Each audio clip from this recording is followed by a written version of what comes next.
जय हिंद, वंदे मातरम।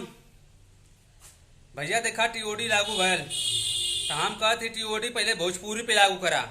अब भोजपुरी वाले के इतनी मन बढ़ गया कि अपने मन से जवन गाना चाहत हुआ ओके गा के चल जात हो, केहू बोलत हो ना। ओके मालूम है हिंदुस्तान में बोले वाला केहू हो ना, चाहे गलत गाना गवा चाहे जैसन गाना गवा। अंटा भंटा वाला गाना गादा, छील दा ढोड़ी, निकाल दा पेट, फाड़ दा किडनी, ई कुल गाना गावत हुआ। ए पे कौनो रोक ना हो, ए पे कौनो सुनवाई ना, कौनो केस ना हो सकेले। ए बता कि बहुत ज्यादा मन बढ़ गल। हम कहते ना कि मन तो बढ़ल, भाई सुधर जा, बहुत वक्त था।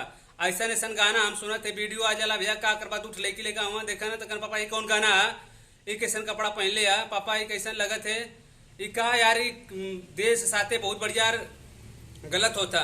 टीओडी पे लागू करा, पहले इलान के पहले बाना है जगह जितना भोजपुरी वाला कुल के बाना कि सही से गाना गवा, नहीं तो फिर टीओडी लागू करके तो 5 साल का जेल कर दे, चली बा भीतर। हम कुछ उल्टा सीधा बोले ना रही, फिर भी हम 5 दिन बजे जेल चल गए रही। कहे बदे भैया कि टीओडी बारे में बोले रहा, हम कुछ ना बोले रही। हम जा सकीला, हम एक देशभक्त है, पर ये कुछ सारे ना जा सके ना, गलत गलत गाना वीडियो बनाओ हुआ कुल। ये सरकार ना बोल सके कि गलत गाना अश्लीलता फैले था।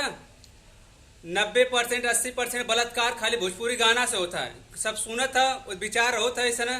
देखा तो उदाहरण के तौर पे बताओ थी, 2 फूल लगा ला गेना का, ये जगह एक फूल पे बढ़िया गाना बजावा, एक फूल पे गंदा गाना बजावा। जौने पे बढ़िया गाना बजेबा ओकर अंकुर फूटी, और जौने पे गंदा गाना बजेबा ना पेड़वा मुरझा जाए। जब पेड़ पे असर कर सकेला ना तो दिमाग भी असर करी, दिल पे भी असर करी कि अरे यार भोजपुरी गाना में मजा आवत है। अश्लीलता फैलत फैलत इतनी ज्यादा फैल गल ना कि अब ओके घेरा में आ गल। अब उनमें सब मजा लेवे लगल कि हमें मजा आए गाना में, ये खत्म हो जाए हमके लगा था एक दिन हुआ दुनिया में। वही के कारण बारिश भी ना होते। इस सारे जितना हुआ पागल सारे ऐसा ऐसा गाना गा देते हुआ, ढोड़ी छील दा, हाव फील दा।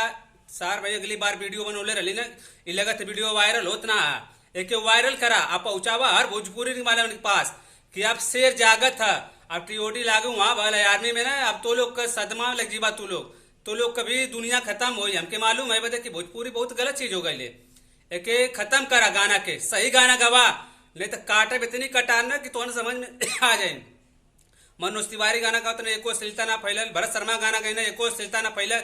4 दिन का बाना रहा के सारे तो ऐसा ऐसा गाना गई बा, समझ जा। आई देखत हो ना, अब खलबली मच गई। एक बार गए जेल में, ये बता कि हम बिना गलती के जेल में गए, और तू लोग भी गलती करत करत हुआ तब सब लोग नजरअंदाज कर देते तो के। समझ जा भाई बहुत वक्त था, गलत गाना मत गया, नहीं तो आप गाड़ी फाड़ी कूदे देखे करे कोई कुछ कह ले, हम केस करे तब पर बम पर हमारे पे जब केस हो सकला फालतू केस तो हम भी केस कर सकीला। जय हिंद, वंदे मातरम।